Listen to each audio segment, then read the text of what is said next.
Hello again, Talk to Me Tuesdayers. Shailene here, Quilty Shay on a Thursday, but I'm getting it done.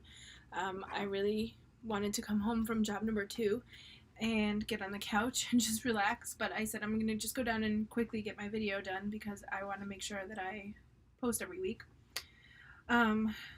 So here I am. It shouldn't be too long. I don't have a lot of finishes this week. It was kind of a crazy week, but just a few things to talk about.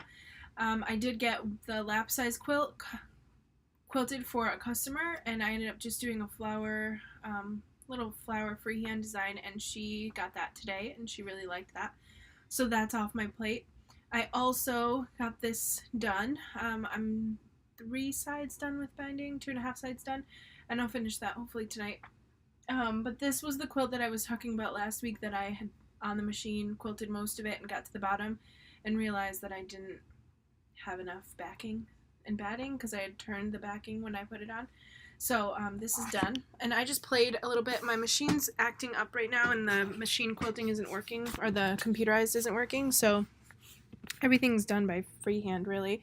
So I was gonna just play a little bit with some different shapes. So I did like some ferns and some triangles in there. I practiced just some border design. On this one, I like this one. Just playing around in the triangles, doing some stippling, seeing what I like, what pops, what doesn't. Some of it's just plain old ditch work. Playing around with some squares, some triangle-y things, just some echoing. This one was a circle.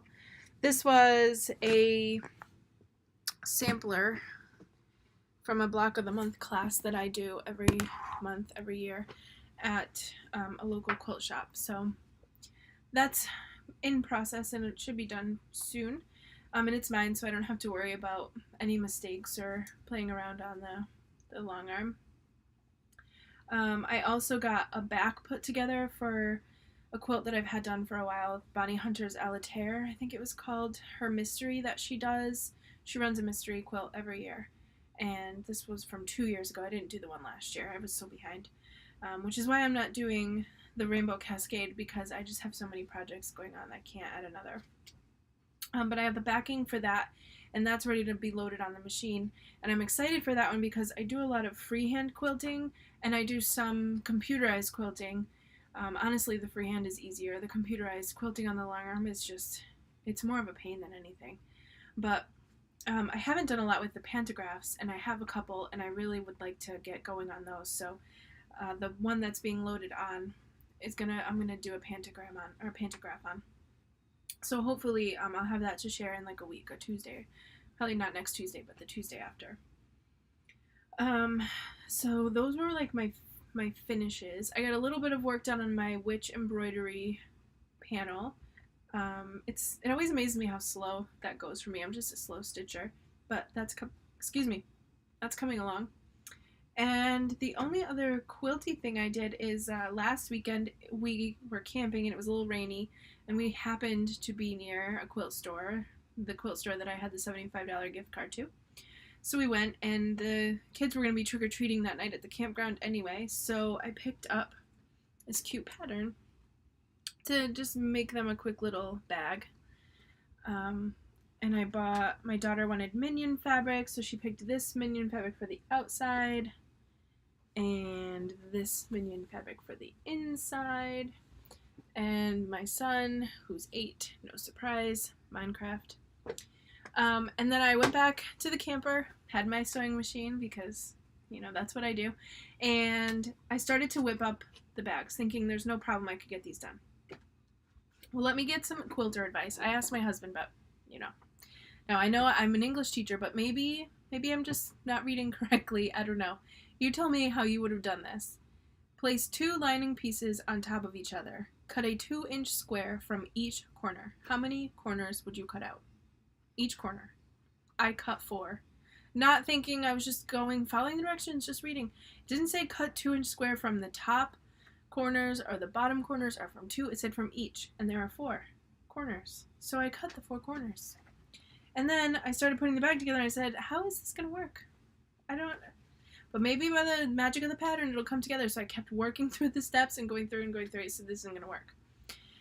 Worked beautifully for like the boxed corners on the bottom, because after you cut the square you kind of pull it together and sew across.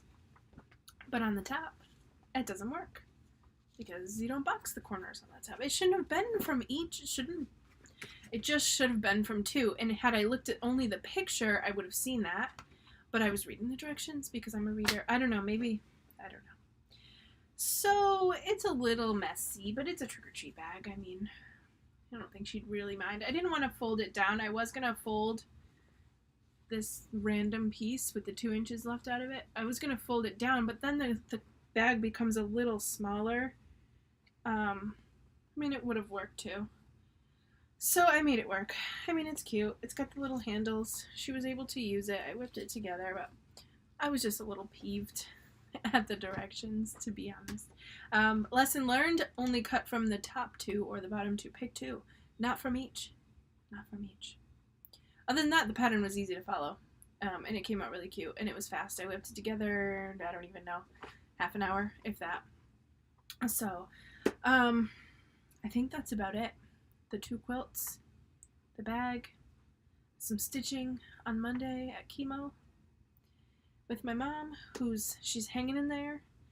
A crappy week in general. I think everyone's feeling just the social just yuck of everything. But you know, as someone posted on here, you go to your happy place and you do what you can to keep going through. And actually, Bonnie Hunter posted something that I really like. She quoted from someone else who said, "Look for the helpers when something bad happens." And I think that's what we have to focus on, are the people who are helping and the good that is brought out of such terrible things.